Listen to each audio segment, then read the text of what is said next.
Bunların karşısına ezilip kaybolacağız. Bunların tek derdi bu, sizi korkutmak. Bunların tek derdi halkı korkutmak. Bu korkuya teslim olmayalım. Bunlara sessiz kalmayalım. Bu devlet terörü.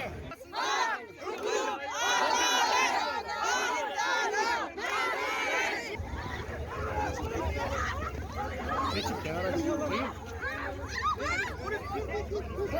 Ne yapıyorsunuz? İşkence yapıyorsunuz. İşkence yapıyorsunuz. İşkence yapıyorsunuz.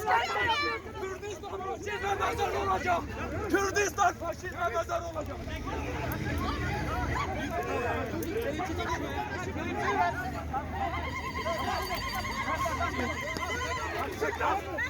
Al baba. Faşizm dedi bence. Al. Faşizm dedi. Geç.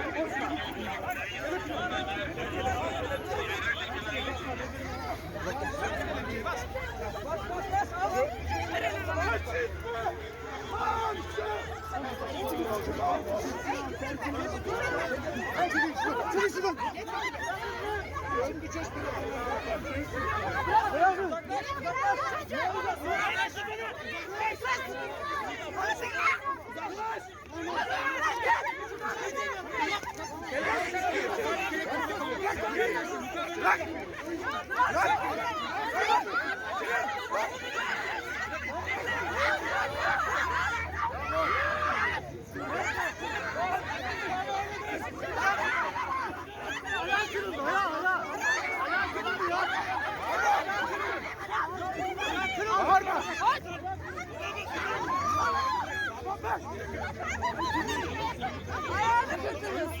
Annenin ayağını kırdılar. Ayağını kırdılar ayağını. Ya çevir şunu. Ben de şunu yapıyorum. Güvenli alana geçeceğim. Tamam. Güvenli alana geçeceğiz. Anneyi bırakma kimse.